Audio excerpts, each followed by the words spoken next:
مختلف قانونی ماہرین اور تجزیہ کاروں سے بات کریں گے۔ کامران مرتضیٰ سینئر قانون دان جمعیت علماء اسلام فیک رہنما، ان سے اس وقت ہم بات کریں گے۔ کامران مرتضیٰ صاحب، مختلف آراء سامنے آ رہی ہیں۔ تحریک انصاف تو بالکل اس فیصلے کو اپنی کامیابی اور فتح قرار دے رہی ہے، آپ کی کیا رائے ہے سپریم کورٹ کے آج کے فیصلے پر؟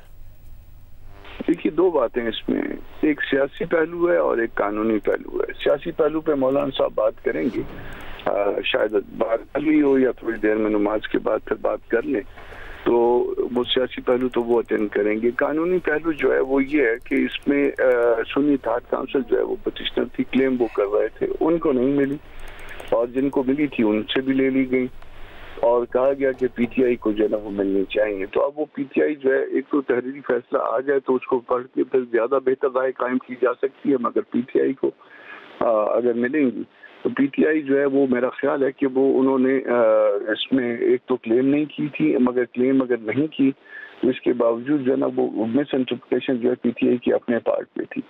ان کو سمبل نہیں ملا تھا، مگر سمبل کا نہ ملنا جو ہے نا وہ بطور پارٹی ان کی کوئی ایسی ڈی رجسٹریشن نہیں ہوئی تھی یا کوئی ایسی بات ان کے اگینسٹ نہیں تھی کہ جس کی وجہ سے ان کو پارٹی ایز اے پارٹی ختم کر دیا گیا تھا۔ تو اگر مس انٹرپریٹیشن تھی تو وہ پی ٹی آئی کے پارٹ پہ تھی، مگر یہاں پہ ریلیز جو ہے وہ پی ٹی آئی کو ملی ہے، جو کہ وہ پارٹی نہیں تھی بفور دی الیکشن کمیشن، اور پشاور ہائی کورٹ کے سامنے بھی شاید وہ پارٹی نہیں تھی۔ یہاں آ کے ان کا ایک ونگ وہ خواتین کا پارٹی بنا تھا، یا وہ اس میں اسٹیپ ان ہوا تھا اس پروسیڈنگ میں بائی فائلنگ انڈیپینڈنٹ پٹیشن۔ اب اس کے اوپر جو ہے نا وہ لوگ آئیں گے، یقیناً ریویو بھی فائل ہوں گے۔ اب وہ دیکھنا پڑے گا کہ وہ درست ہے فیصلہ یا غلط ہے فیصلہ، مگر اس کا ایک اپنا سیاسی پہلو بھی ہے۔ سیاسی پہلو یہ ہے کہ کسی پارٹی کو ڈینائی نہیں کیا جا سکتا کہ وہ ایز اے پارٹی جو ہے کام نہ کرے، تو وہ اس حوالے سے میرا خیال ہے کہ وہ ٹھیک ہے یہ بات، اور یہ کہا بھی نہیں تھا پہلے بھی سپریم کورٹ میں، اب شاید اس کی مزید وضاحت آ گئی۔ تو کامران مرتضیٰ صاحب، اعظم نذیر تارڑ صاحب وفاقی وزیر قانون، وہ یہ کہتے ہیں کہ عدالت نے آئین کی تشریح کے اصول سے آگے جا کر نیا میکانزم بنا دیا ہے۔ ان کا کہنا ہے کہ ایسا محسوس ہوتا ہے کہ اثر نو آئین کو تحریر کر دیا گیا ہے۔ آپ کیا سمجھتے ہیں اس بارے میں؟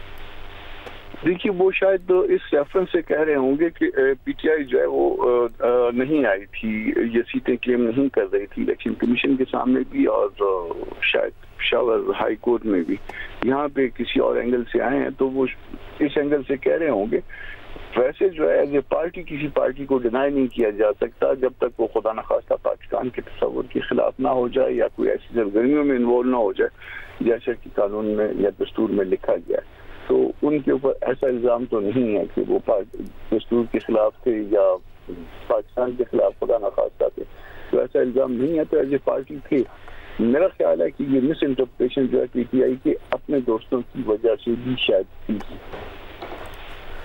آپ کو لگتا ہے کہ حکومت کے پاس کوئی آپشن ہے، یا پھر یہ معاملہ اب یہاں ختم ہو جائے گا، تحریک انصاف پارلیمنٹ میں واپس آ جائے گی، ایک سیاسی جماعت کے طور پر حکومت کو تسلیم کرنا پڑے گا کہ جو مخصوص نشستیں انہیں ملی ہیں اس سے ان کی نشستوں کی تعداد بڑھے گی، اور پھر اس سے آگے چلے گی پارلیمانی سیاست، یا کوئی نیا بحران جنم لے سکتا ہے؟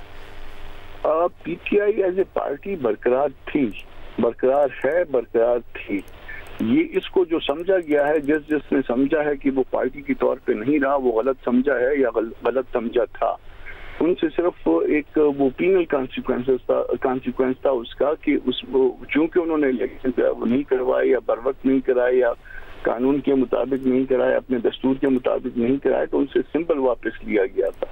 مگر سمبل واپس لیے جانے کا مطلب ہرگز یہ نہیں ہے کہ وہ ایز اے پارٹی ایکٹ نہیں کر رہے تھے، تو ایز اے پارٹی وہ موجود تھی، موجود ہے، اور اس کو ڈینائی نہیں کیا جا سکتا۔ کامران مرتضیٰ صاحب، آپ کو کیا لگتا ہے کہ کس موقع پہ ایسی صورتحال پیدا ہوئی جب یہ دوسری جماعتوں کی جانب سے یا حکومت کی طرف سے دعویٰ کیا جا رہا ہے کہ عدالت کے سامنے پی ٹی آئی کا کیس نہیں تھا، معاملہ پارلیمنٹ کی طرف جانا چاہیے تھا، اشتر اوصاف صاحب یہ کہہ رہے ہیں، اور یہ کہ سنی اتحاد کونسل اپنا کیس لے کر سپریم کورٹ کے پاس گئی تھی؟ اب آپ کو کیا لگتا ہے کہ کس طرح سے یہ صورتحال پیدا ہوئی کہ جب اس فیصلے کی طرف بات چلی گئی؟ جی، یہ آرگویبل ہے یہ بات کہ سنی اتحاد کونسل جو ہے وہ اسٹیپ ان ہوئی تھی، کلیم ان کے پارٹ پہ تھا، کلیم پی ٹی آئی کے پارٹ پہ نہیں تھا۔ اور چونکہ کسی کورٹ آف لا میں نہیں گئے تھے بلکہ الیکشن کمیشن میں گئے تھے اور ایک کلیم کے طور پہ گئے تھے، تو شاید وائریز بھی جو ہے وہ کورٹ جو ہے وہ اس کی وائریز کو جو ہے وہ ٹیسٹ نہیں کر سکتی تھی. وہ کورٹ کہیں کسی نہ کسی جگہ پہ کہیں نہ کہیں معاملے میں تھوڑا سا ایکسیڈ کر گئی ہے، لگتا بظاہر ہے. جی، تو آپ کو لگتا ہے کہ یہ جو الیکشن کمیشن کا بھی فیصلہ تھا وہ بھی پھر سپریم کورٹ کا جو جنوری 2024 کا فیصلہ تھا اس کی وجہ سے الیکشن کمیشن نے اس طرح کے فیصلے کیے، یا اس میں غلط فہمی کی وجہ سے ایسا ہوا، یا پھر دانستہ طور پر ایسا کیا گیا؟ دیکھیے، دانستہ تو اب کسی کی نیت کو تو ٹیسٹ نہیں کر سکتے، وہ اللہ پاک جانتے ہیں بہتر، یا پھر وہ خود جانتا ہے جس کی نیت ایسی ہو. مگر سپریم کورٹ نے یا کوئی کہہ بھی نہیں سکتا جب تک خدا نخواستہ کسی پارٹی پہ پابندی نہ لگ جائے، اور پابندی لگنے کی جو ہے نا وہ وجوہات بھی دوسری ہیں اور طریقہ کار بھی دوسرا ہے. وہ فیڈرل گورنمنٹ باقاعدہ ریفرنس کرتی ہے اور سپریم کورٹ اس جماعت پہ پابندی لگاتی ہے. یہ صرف اور صرف اتنا مسئلہ تھا کہ انہوں نے بر وقت الیکشن نہیں کروائے تھے، اور ان سے جو ایک لیگل کانسیکوینس ان کے سامنے آ گیا کہ ان سے انتخابی نشان جو ہے وہ لے لیا گیا تھا. وہ اس کے بعد، اس سے پہلے بھی پارٹی تھے، اس سے بعد بھی پارٹی تھے. اگر وہ غلط سمجھا ہے تو انہوں نے خود بھی غلط سمجھا ہے پی ٹی آئی نے، اور اگر الیکشن کمیشن نے غلط سمجھا ہے یا جان بوجھ کے کیا ہے تو وہ ان کے پارٹ غلط تھی. تو آپ ماہر قانون کی حیثیت سے سمجھتے ہیں کہ الیکشن کمیشن پاکستان پر کوئی قانونی ذمہ کے نتائج ہو سکتے ہیں اس فیصلے کے بعد؟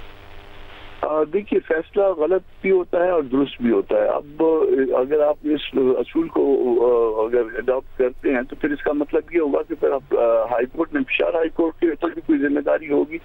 فیصلوں کے اندر جو ہے نا فیصلوں کی چلنی جو ہے وہ اس لیے جو ہے نا مختلف فورمز پہ ہوتی ہے کہ وہ چھلنی سے گزر کے درست فیصلہ سامنے آئے. الٹیمیٹ فیصلہ جو ہے وہ سپریم کورٹ کا حق ہے، مگر کسی نے اگر کوئی غلط فیصلہ کیا ہے تو اس کا کوئی کانسیکوینس نہیں ہوا کرتا ماسوائے اس کے کہ اس کو سیٹ اسائیڈ کر دیا جائے. کامران مرتضی، رہنما جے یو آئی، ماہر قانون، جیو نیوز سے بات کر رہے تھے، اپنی قانونی رائے کا اظہار کر رہے تھے. رد عمل آ رہا ہے، اعظم نذیر تارڑ کا پہلے بھی بیان آیا تھا، پھر انہوں نے پریس کانفرنس بھی کی. وہ کہتے ہیں کہ عدالت نے آئین کی تشریح کے اصول سے آگے جا کر نیا میکانزم بنایا ہے. پی ٹی آئی نے بطور جماعت مخصوص نشستوں کا دعویٰ نہیں کیا تھا اور نہ ہی وہ کیس میں فریق تھی. آئین کی تشریح کے بجائے یہ محسوس ہوتا ہے کہ استر نو تحریر کیا گیا. اس سے پہلے جیو نیوز کی نشریات میں سابق اٹارنی جنرل اشتر اوصاف نے بات کرتے ہوئے کہا کہ عدالت کے سامنے پی ٹی آئی کا کیس نہیں تھا، معاملہ پارلیمنٹ کی طرف جانا چاہیے تھا. سپریم کورٹ کا کام صرف آئین کی تشریح کرنا ہے.